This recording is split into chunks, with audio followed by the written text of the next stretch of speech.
Content de vous retrouver. Alors, notre frère Robert est sur Vienne. C'est bien de temps en temps qu'on puisse avoir laissé un peu du lest à nos frères qui sont bien occupés et qui travaillent aussi, ne l'oublions pas, à plein temps et qui s'occupent bien sûr avec toute l'équipe de l'Église. Mais il sera de retour assez rapidement puisqu'il sera là pour le jeûne et prière qui aura lieu tout à l'heure.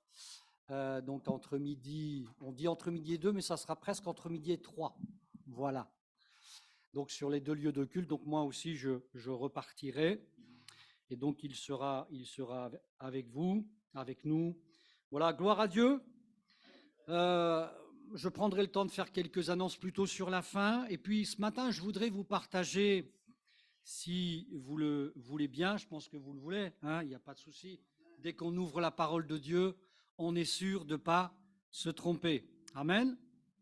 Alors, je vais prendre deux textes et je vais vous parler du propos de cette méditation que j'ai à cœur, pas exclusivement à Givors, mais à Vienne, à Givors et quand je le peux sur Saint-Chamond, de partager une pensée qui certainement se prolongera, Dieu voulant, dans les différents lieux de culte, en tout cas quand j'y serai.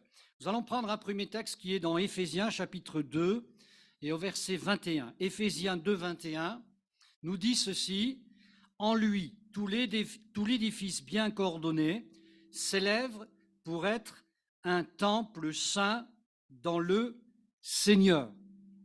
Et puis, un deuxième texte qui se trouve dans Éphésiens 4, 16.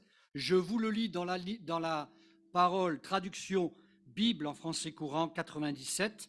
C'est grâce à lui que le corps forme un tout solide, bien uni par toutes les articulations dont il est pourvu.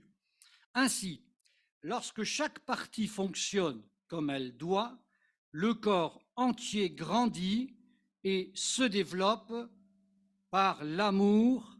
Amen. Et donc à Vienne, et comme je suis à Givors aussi, j'ai commencé une série de méditations concernant le corps de Christ. C'est bien, vous savez, on parle du corps de Christ.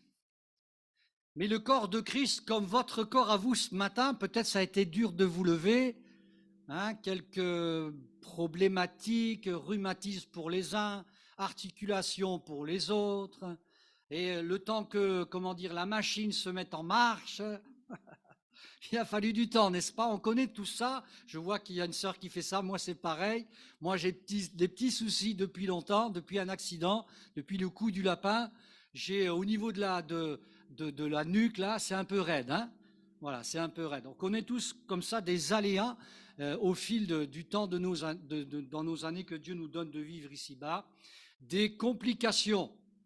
Alors nous sommes tout à fait à même ce matin de comprendre bien, que Dieu, bien sûr, ne va pas nous parler du corps physique, mais grâce au corps physique que nous avons, que Dieu nous a donné, nous pouvons comprendre qu'il est important que le corps de Christ soit en bonne forme.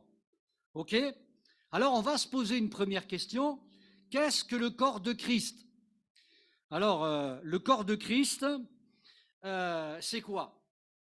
Eh bien, nous l'avons déjà lu. Il y a des aspects qu'il nous faut absolument connaître quand Dieu nous parle du corps de Christ. Je ne vais pas vous parler du carrelage, je ne vais pas vous parler de la couleur des murs pour parler du corps de Christ, c'est-à-dire de l'Église. Mais je vais vous parler d'une manière spirituelle, comme la Bible le fait très simplement. Et le corps de Christ, c'est quoi? Quelle est sa nature? C'est important de connaître la nature. Votre corps, il est physiologique. Hein? Vous savez, il est de chair et de sang. Et quand vous vous coupez, le sang coule. Ça veut dire que vous êtes vivant. Hein? Voilà. Hein? Voilà. Nous avons un corps de chair et de sang. La Bible nous le dit en long et en large. Et on peut dire merci pour notre corps. Hein? Amen. Mais il y a mieux qui arrive. Il y a un corps spirituel qui arrive. Amen. Oui, vous êtes d'accord avec ça? À moins que vous vouliez rester dans cette enveloppe. De toute façon, même si vous voulez, vous ne pourrez pas. Parce que ce corps-là que vous avez, il n'est pas adapté pour le ciel. Il n'est pas pur. Et Dieu va nous donner un corps incorruptible, c'est-à-dire qui est capable de tout traverser. Amen. Et surtout d'aller, et il sera agréé dans la maison de Dieu. La nature du corps de Christ. Parlons-en. Nous l'avons lu ensemble dans Éphésiens chapitre 2, verset 21. C'est un temple saint. Des temples, vous en connaissez. Vous tapez sur Google, vous regardez un reportage. Des temples, il y en a un nombre incalculable. Et depuis la nuit des temps, des temples, il y en a eu. On en a érigé. Et parfois, vous savez, il reste que 2-3 pierres. Hein. Alors ça fait un beau circuit touristique, formidable quand on connaît l'histoire. Mais pardonnez-moi, le corps de Christ, ce n'est pas une ruine. Le corps du Christ, il est constitué des pierres qui sont ici. Amen. Vous êtes d'accord avec ça? Les pierres qui sont ici, que Dieu a formées. Et l'assemblage de ces pierres vivantes constitue et commence à constituer, je vais y revenir, l'édifice pour Dieu. Vous savez, à chaque fois quand les hommes sont ainsi, hein, quand ils sont dit, oh là là, regardez l'église qu'on a, vous savez, Jésus il a une conversation avec certains. Ah, regarde le temple, magnifique, extraordinaire. Et Jésus va un peu les décevoir. Il va dire qu'il allait détruire ce temple. Alors bien sûr, d'abord, il parlait du corps, de son corps, qui allait être détruit à cause de la croix, etc. Mais il fut un temps, ensuite, plus tard, où le temple lui-même a été détruit. Eh oui, pour une deuxième fois en l'an 70. Il va prophétiser en même temps. Bien sûr, il ne pouvait pas comprendre cela. Sa nature, c'est important de garder à l'esprit, c'est peut-être le point le plus important, que le corps de Christ est un temple saint. Il est un temple saint non pas parce que nous avons décidé d'être saints, on ne peut pas, mais parce que nous avons été sanctifiés, mis à part, purifiés. Et c'est Dieu qui le fait, ce n'est pas nous. Nous, par la foi, nous le suivons. Et chaque jour, il nous sanctifie. Chaque jour, il nous purifie. Si nous prêtons attention à sa voix, à ses enseignements, pour ça, il faut lire la parole de Dieu, il faut l'écouter, il faut l'ingurgiter, l'intégrer, parce qu'on ne comprend pas toujours tout. Il y a parfois aussi de la résistance chez nous. Peut-être que chez moi, je pense. Vous êtes docile. La parole, quand elle vient, vous acceptez tout de suite. Non, on sait très bien. Mais quand on la comprend, on voit qu'il y a une véritable bénédiction d'avoir la parole de Dieu. Donc ce premier point pour parler qu'est-ce que le corps de Christ, sa nature. Maintenant, sa représentation.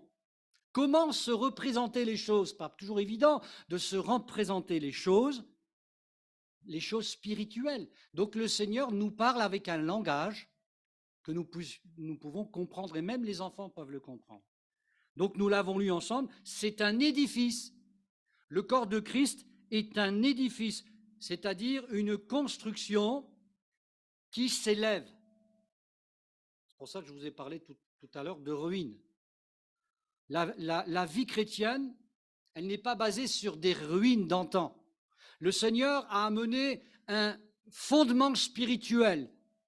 La Bible dit que Jésus-Christ est la pierre angulaire sur laquelle l'édifice, tout l'édifice repose. Amen. Notre vie doit être bâtie, ne peut l'être comme ça, si nous voulons suivre Christ, que sur ce fondement-là. Il a fallu que lorsque nous nous sommes approchés de Dieu les uns et les autres, quel que soit ce que nous avons vécu, que nous abandonnions certains fondements et que nous puissions prendre Christ comme fondement. Et ensuite, sur cet édifice, Christ élève ce temple saint pour être une habitation de Dieu.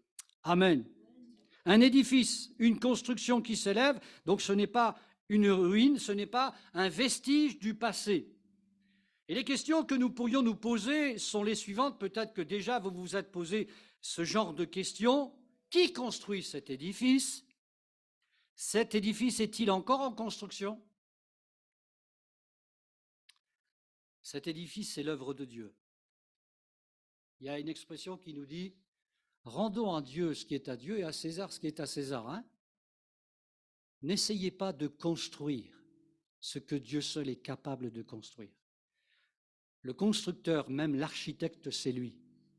Nous sommes les pierres. Vous avez déjà vu une pierre qui mettait du ciment toute seule sur elle? Non, non, il faut un maître d'œuvre. Il faut un ouvrier. Et qui de mieux qualifié que Dieu lui-même pour construire cet édifice, cette maison spirituelle? Et j'aimerais vous dire une chose concernant le fait que, où en est ce chantier, si j'ose dire, où en est cette construction? Eh bien, il n'est pas terminé. Il est en cours de construction. Et j'en veux pour preuve, et je l'affirme selon Éphésiens 2,10.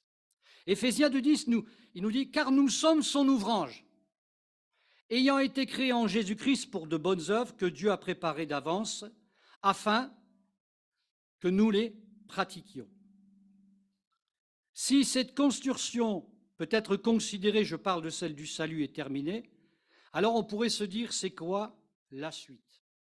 Et la suite nous donne l'explication d'un troisième point si nous voulons savoir qu'est-ce que le corps de Christ. Et là, on parle de sa vocation. Vous savez, on parle de vocation parfois par rapport à certains métiers. Infirmière, médecin, parfois je mettrai un doute, etc., etc. Professeur, c'est un peu moins vrai.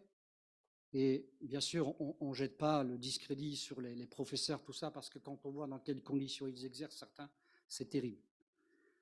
Cela dit, le corps de Christ, c'est-à-dire nous, Église, nous avons une vocation. Est-ce que vous la connaissez?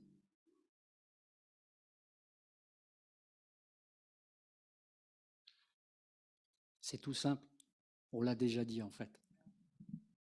Être une habitation de Dieu. Être une habitation de Dieu. Donc Éphésiens 2, 22, en lui, vous êtes aussi édifiés pour être une habitation de Dieu, rappelez, en esprit. Une habitation de Dieu en esprit. Une habitation de Christ, selon Éphésiens 3, 17, en sorte que Christ habite dans vos cœurs par la foi, afin qu'étant enraciné et fondé dans l'amour. Vous voyez, c'est précis. On a tous les matériaux.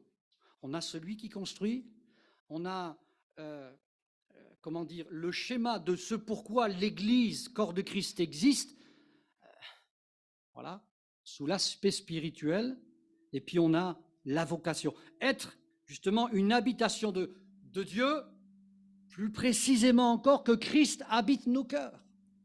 Amen. Et quand enraciné et fondé dans l'amour, pardon, mais parfois nous sommes enracinés dans des principes humains qui n'ont rien à faire, par une expérience du passé. Ce qui est vrai, ce qui est éternel, c'est l'amour. Je ne parle pas de roman d'amour, je parle d'amour pur, qui ne cherche point son propre intérêt. L'amour qui aime son prochain, qui prend soin de son prochain, qui prend des nouvelles de son frère et de sa sœur, etc., etc. Et vous savez bien que là, il y a encore une grande marge de manœuvre pour que nous puissions les uns et les autres progresser, n'est-ce pas? Amen. Gloire à Dieu. Alors son fondement, nous l'avons vu, c'est l'amour. Mais c'est l'amour précisément de Christ. Il nous faut un modèle. Vous savez, quand on fait parfois des instructions au mariage chrétien, on a parfois des modèles. Vous savez, on a tous une culture différente parfois, on a une culture familiale parfois, et on arrive avec nos modèles. Moi, je pense que, moi, je considère que, etc., etc. Et ça s'entrechoque parfois pendant les fiançailles. Oh là là, je ne pensais pas que tu pensais comme ça, etc. C'est important d'apprendre à se connaître. Le corps de Christ est fondé sur l'amour de Christ. Et quel est ce fondement de l'amour de Christ?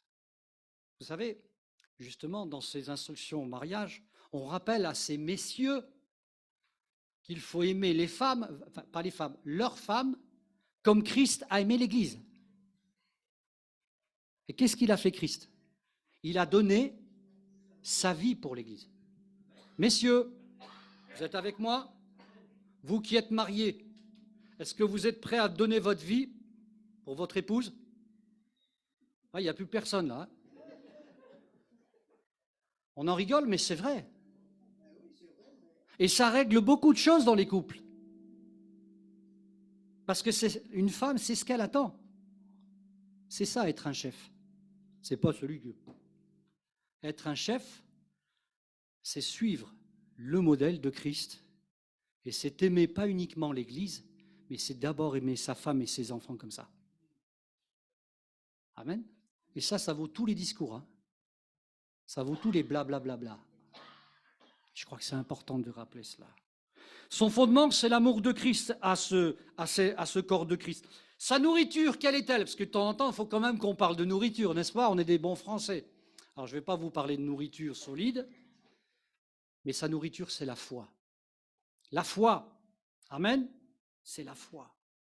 Il n'y a pas d'autre nourriture dans l'Église que la foi. Nous, pardonnez-moi l'expression, nous carburons à la foi. Oui, c'est la foi qui nous a sauvés. Nous avons cru au message de l'Évangile qui nous a complètement chamboulés, complètement transformés. Qui était de cela? Moi, j'ai été bouleversé. Vous aussi? Allez voir les anciens, ils vous en diront plus. Et nous aussi, nous sommes bouleversés. Amen. Gloire à Dieu. Et ça continue. Nous sommes dans l'espérance que le Seigneur va bientôt revenir. En attendant, tant bien que mal, nous essayons par la grâce de Dieu de le servir. Nous essayons de lui être utiles. Amen. Justement, dans ces œuvres qu'il a préparées d'avance, ce n'est pas la peine d'essayer d'en inventer d'autres. Croyez-moi, il y en a beaucoup. Il faut les chercher dans la prière. Seigneur, je veux être utile entre tes mains, je ne veux pas partir à droite, à gauche. Est-ce que je peux être utile dans l'Église? Là où tu m'as placé, dans mon quartier, là où tu m'as placé. La foi. Et puis, un peu plus longuement, nous parlerons pour le corps de Christ de ses objectifs. Qu'est-ce qu'il a à faire? Qu'est-ce qu'il a à faire? Vous savez, je rappelais, c'est vendredi, je crois, ce texte qui dit « Quand le peuple n'a pas de vision, il est sans frein. » Il est sans frein, il ne sait pas où il va. Alors nous découvrons ces objectifs, nous allons lire un texte ensemble, il n'est pas long, hein. Les objectifs de ce corps de Christ, de l'Église, dans Éphésiens chapitre 3, versets 14 à 19. C'est Paul qui parle aux Éphésiens, il dit « À cause de cela, je fléchis les genoux devant le Père, duquel tirent son nom toutes les familles dans les cieux et sur la terre, afin qu'il vous le donne, selon la richesse de sa gloire, d'être puissamment fortifié par son esprit dans l'homme intérieur, en sorte que Christ habite dans vos cœurs par la foi, afin qu'étant enraciné, fondé dans l'amour, nous l'avons lu, vous puissiez comprendre avec tous les saints, donc là on est ensemble, d'accord, quelle est la largeur, la longueur, la profondeur et la hauteur, et connaître l'amour de Christ qui surpasse toute connaissance, en sorte que vous soyez remplis jusqu'à toute la plénitude de Dieu. Qui a déjà été rempli de la plénitude de Dieu? Pas moi, pas encore. Et là, on parle bien de quelque chose qui doit se passer sur la terre, hein, parce que si vous vous dites que cette parole, elle sera complète dans le ciel, ce n'est pas vrai. Il nous faut connaître cette plénitude de l'amour de Christ, pas de notre amour. Notre amour, il est là.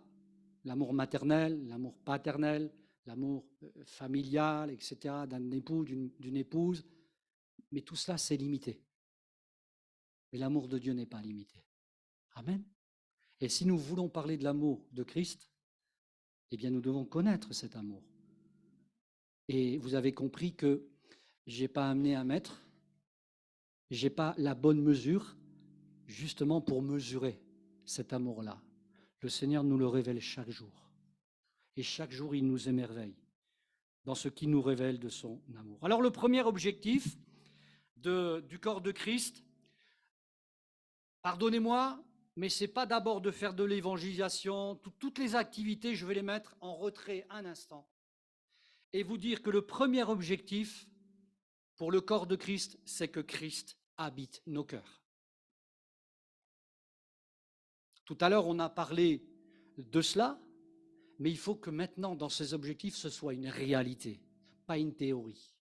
Il y a trop de théories qui restent à l'état de théorie. En maths, on appelle ça des théorèmes. Il est bon que cette réalité soit réelle. C'est ce qui va faire toute la différence dans nos cœurs et dans nos vies, dans une église. Cela va changer complètement l'image d'une église. Quand bien même on ne refait pas la peinture, hein. Ça va se voir. Ça va se voir parce que Dieu sera pleinement au milieu de nous. Les gens, mes frères et sœurs, n'ont que faire de nos traditions évangéliques. Ils n'en ont que faire.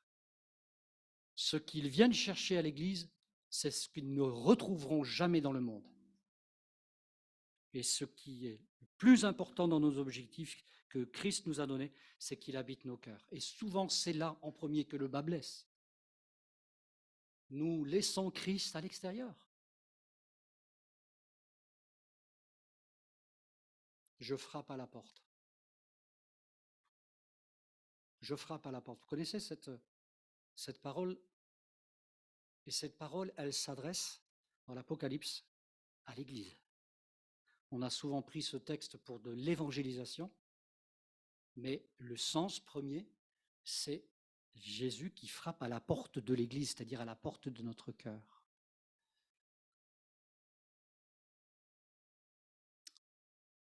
Jésus ne veut pas que notre cœur soit comme un Airbnb, un meublé. Vous savez, un endroit où on reste peu de temps. Mais il veut faire de notre cœur son domicile. Il veut trôner dans notre vie. C'est le premier objectif. Le deuxième objectif, nous l'avons lu simplement, j'y reviendrai pas, c'est de comprendre et de connaître l'amour de Christ. Alors comprendre, c'est difficile. Pourquoi Dieu vous aime? Vous pouvez dire peut-être que si votre mari vous aime, votre époux, vos enfants, vous pouvez quand même savoir pourquoi ils vous aiment, non? N'est-ce pas? Quand même un peu. Interrogez-les peut-être. Mais pourquoi Christ vous aime? Parce que nous sommes ses créatures. S'il nous a créés par amour, pourquoi ne faudrait-il pas qu'il nous sauve par amour? Son amour n'a pas changé, il est invariable. Amen. Il ne change pas. Souvent on dit, ouais, mais Dieu ne change pas. Il n'a pas besoin de changer parce qu'il a toujours été comme ça. Il nous a toujours aimés. Et ce n'est pas nous qui allons changer quoi que ce soit à cela. Dieu nous aime.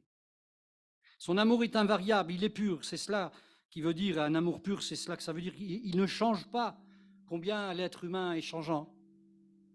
Combien nous aimons différemment. Je parle bien sûr à la manière du monde. On se lasse. Aujourd'hui, quand on se marie, on sait, certains disent, qu'on se mariera de toute manière que pour un temps. Et qu'ensuite, on tournera la page. Quel dommage.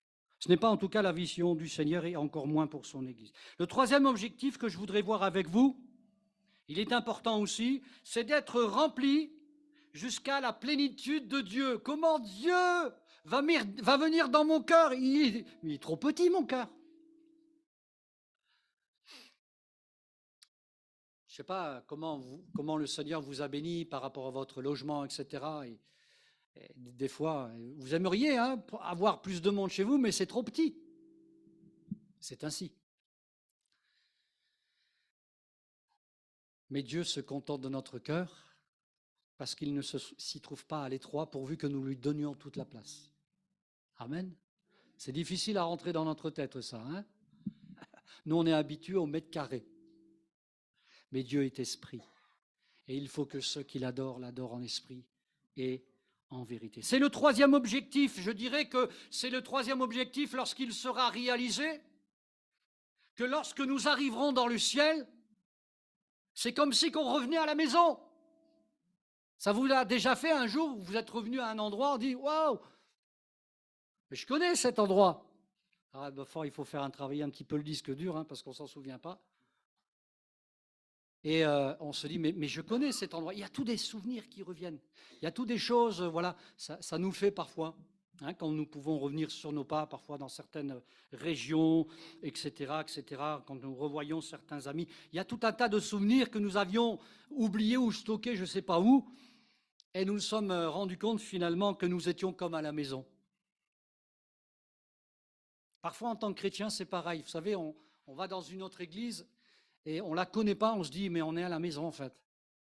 Bien sûr, la synthèse, ça se passe différemment, la lecture de la parole, des fois, c'est différent, voilà. Mais il y a le même esprit. C'est bon, hein? Amen. Alors, le troisième objectif, c'est d'être rempli jusqu'à la plénitude de Dieu. J'entends bien sûr rempli de son esprit et rempli de son amour. Ça va de sens. Et puis, rapidement, pour terminer, j'aimerais conclure en vous donnant justement les moyens que Dieu nous a donnés pour atteindre ces objectifs. Parce qu'on peut avoir des objectifs, on peut avoir des directions, on peut avoir une vision, mais si Dieu ne nous donne pas les moyens, comment on va faire? Alors, on va lire ensemble, si vous voulez bien, dans Éphésiens 4, 17-19. Éphésiens 4, 17-19. Voici donc ce que je dis et ce que je déclare dans le Seigneur, c'est que vous ne devez plus marcher comme les païens qui marchent selon la vanité de leurs pensées. Ils ont l'intelligence obscurcie, ils sont étrangers à la vie de Dieu à cause de l'ignorance qui est en eux, à cause de l'endurcissement de leur cœur. Ayant perdu tout sentiment, ils se sont œuvrés à la dissolution pour commettre toute espèce d'impureté, jointe à la cupidité. Les moyens pour le corps de Christ pour atteindre les objectifs que Christ a fixés sont décrits précisément plus bas. Et on va le lire ensemble. Là, j'ai juste fait comme une introduction pour nous dire ce que nous étions avant. C'est ce que dit Paul. Nous étions de cela, parce qu'on pourrait porter un regard accusateur chez ceux et celles qui nous entourent et qui ne partagent pas notre foi. Ne soyons jamais comme ça.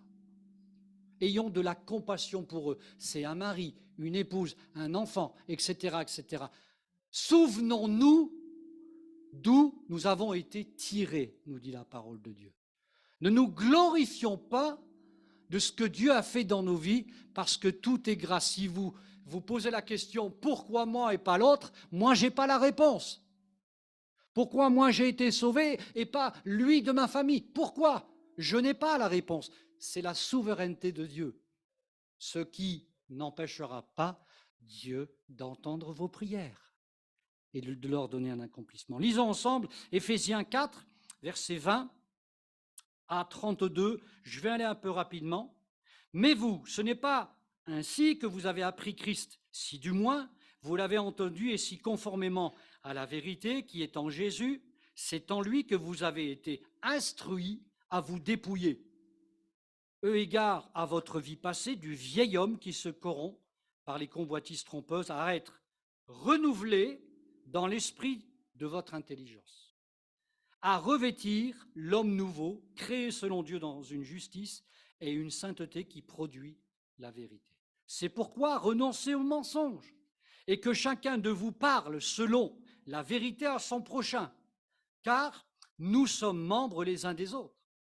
Si vous vous mettez en colère, donc là, il y a une éventualité, ça ne doit pas être un réflexe automatique, s'il vous plaît, ne péchez point, que le soleil ne se couche pas sur votre colère, et ne donnez pas accès au diable. Que celui qui dérobait ne dérobe plus, mais plutôt qu'il travaille en faisant de ses mains ce qui est bien, pour avoir de quoi donner à celui qui est dans le besoin. Qu'il ne sorte de votre bouche, et là on parle d'un domaine qui concerne tout le monde, aucune parole mauvaise. Mais s'il y a lieu, quelques bonnes paroles qui servent à l'édification et communiquent une grâce à ceux qui l'entendent. N'attristez pas le Saint-Esprit de Dieu par lequel vous avez été scellés pour le jour de la rédemption. C'est le jour où le Seigneur va revenir nous chercher. Que toute amertume, toute animosité, toute colère, toute clameur, toute calomnie, toute espèce de méchanceté, donc là, espèce de méchanceté, c'est parce qu'on met tout dans la même boîte. Hein. C'est tellement long qu'on ne peut pas tout mettre. Disparaissent du milieu de vous. Vous avez bien compris, hein, disparaissent du milieu de vous. Soyez bons les uns envers les autres, compatissants, vous pardonnant réciproquement, comme Dieu vous a pardonné. Premier moyen, je vais aller vite, hein, le dépouillement de la vieille nature. Un jour, je me suis fait voler mes papiers. La voiture a été cassée. J'étais en colère. Ça fait longtemps. Mais la galère pour refaire les papiers. Et je me suis dit à l'époque, si jamais je pouvais retrouver celui. Vous avez compris la suite. Après, je me suis repris. Mais c'est difficile de se faire dépouiller, n'est-ce pas? Je me souviens d'un frère qui avait, pendant le culte, il s'était fait ouvrir la maison. Il a eu très peur parce que sa fille était restée. Il a eu très, très peur. Ça a fait un traumatisme dans la famille. Et il est resté pendant quelques mois traumatisé. Non pas pour les biens qui ont été pris, etc., mais juste parce qu'on était rentré dans son intimité et qu'il n'avait rien pu faire. Le dépouillement de la vieille nature, c'est un petit peu la même chose. Il y a des choses auxquelles nous sommes attachés. Parfois, c'est des principes. Je ne parle pas forcément de choses matérielles, mais parfois des principes. Paul va dire une chose, qu'il regarde son savoir, ce qu'il a appris, etc., comme de la poussière, de la boue. Parce qu'il sait très bien que son ministère n'est pas basé là-dessus, sur sa capacité à, et il en avait des capacités. Et il savait que sa capacité venait du Seigneur. Le deuxième moyen, rapidement, c'est le renouvellement de l'intelligence par l'Esprit de Dieu. Nous avons besoin d'être renouvelés. Je ne vous dis pas de retourner à l'école ou à l'école de Dieu. Là, oui. On a besoin que le Saint-Esprit nous rafraîchisse. Parce que des fois, ça s'entasse à l'intérieur. Vous avez remarqué? Et on a du mal. On a besoin que le Saint-Esprit nous renouvelle. Ce n'est pas nous. Vous pouvez faire un footing, vous pouvez faire ce que vous voulez, un régime. Mais moi, je parle d'un point de vue spirituel, bien sûr. Paul nous indique cela d'une manière spirituelle. On a besoin, dans ces temps de la fin, d'être renouvelés. Nous avons besoin, à l'Église, de rechercher la présence du Saint-Esprit. Et que le Saint-Esprit nous communique ses dons. Le discernement, par exemple. Tu as peut-être besoin, mon frère, de discernement par rapport à une situation ou une autre. Tu as besoin que le Saint-Esprit te redonne cette fougue, ce zèle pour lire ta parole. On parle de choses basiques, mais tellement importantes, que parfois nous nous faisons voler avec le peu de temps que nous donnons à Dieu. Troisième moyen, revêtir Christ comme modèle. Alors s'il vous plaît, ne prenez pas un pasteur comme modèle, vous allez être fortement déçus. Non, je le dis parce que ça peut arriver. Parfois, vous savez, on connaît un pasteur, on fait les premiers pas dans sa foi et on est attaché, c'est normal, à la personne. Et puis, le pasteur, il part.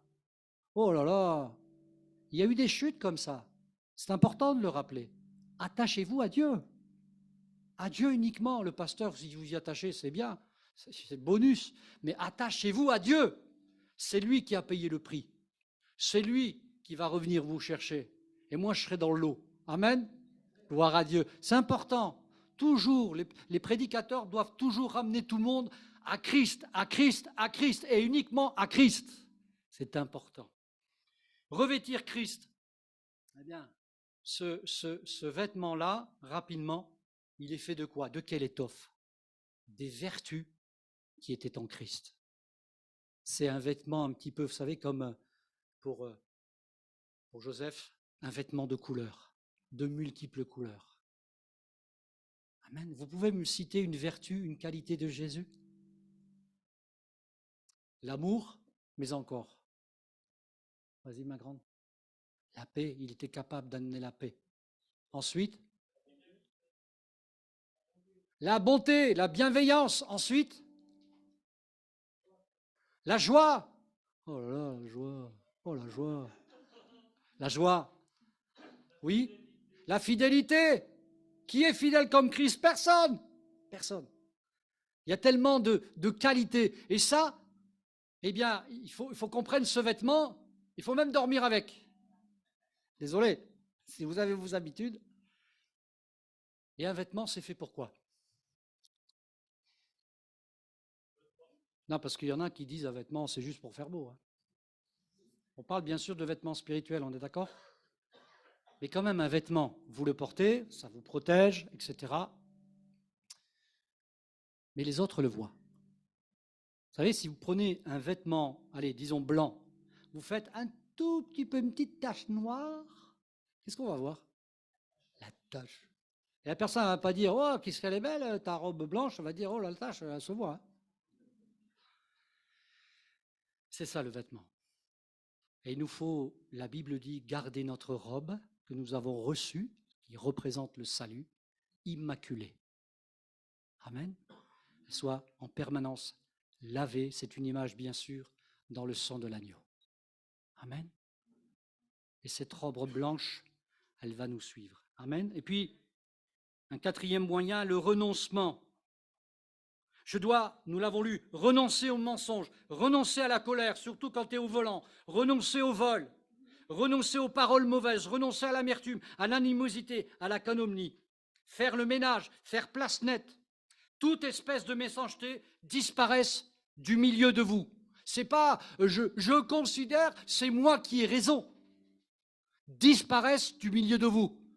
Il ne faut même pas que ça franchisse la porte. Et si ça ne doit pas franchir la porte, il faut d'abord que je débarrasse mon cœur. Ménage. Purification. C'est dur de renoncer parfois, hein, quand on a raison. Hein. J'ai raison. C'est moi qui ai raison. Que Dieu nous aide. Et puis le dernier, le cinquième moyen, ça tombe, c'est tellement logique. Verset 32. Soyez bons les uns envers les autres.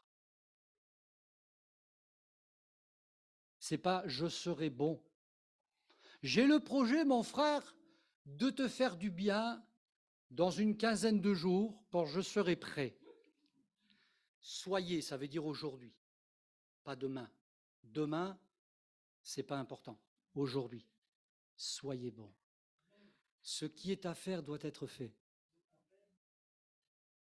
Soyez bons les uns envers les autres, compatissants, vous pardonnant réciproquement. Amen. Que nous puissions, mes frères et sœurs, simplement nous dire ce matin, peut-être, hein, vous le direz ou pas, je ne sais pas, ce n'est pas pour moi important. C'était peut-être un bon message, ça vous a fait du bien, et croyez-moi, ça vous fera vraiment du bien lorsque vous l'expérimenterez et encore davantage, parce que je sais qu'on l'a expérimenté les uns et les autres. Mais Dieu veut nous conduire bien plus loin, bien plus profondément qu'il nous a conduits jusqu'ici, que nous lui avons permis de le faire. Alors j'aimerais très simplement prier pour chacun et chacune d'entre nous, pour que nous puissions, dans tel ou tel domaine, passer de la théorie à la pratique. Notre regard certainement changera, nos pensées changeront, nos objectifs changeront, nos projets changeront. Si nous nous soumettons à la parole de Dieu, si nous renonçons à cette nature qui nous fait la guerre, cette nature pécheresse qui mène qu'à la mort. Mais Dieu veut la vie dans nos vies. Dieu veut la vie dans nos foyers. Dieu veut que la vie, elle transpire de tous nos pores. Non pas seulement pour vous-même, mais pour celles et ceux qui sont autour de vous. Ils seront gagnés sans parole par vos témoignages. Seigneur, nous te remercions et nous te bénissons pour ce que nous avons partagé ce matin, ta parole. Elle est vivante, elle est efficace et elle est même puissante. Te remercions, Seigneur, de nous aider à nous en souvenir, de nous aider, Seigneur, à lui obéir. Seigneur, aide-nous. Aide-nous, renouvelle notre intelligence de cœur, renouvelle toutes choses en nous. Nous en avons besoin. Seigneur, si nous portons peu de fruits, eh bien nous pouvons te demander de nous faire porter beaucoup plus de fruits. Aide-nous, Seigneur, vraiment, à aller bien au-delà de nos conceptions humaines. Seigneur, aide-nous. C'est simplement le maître mot, notre prière. Aide-nous, Seigneur. Au nom de Jésus. Amen. Gloire à Dieu.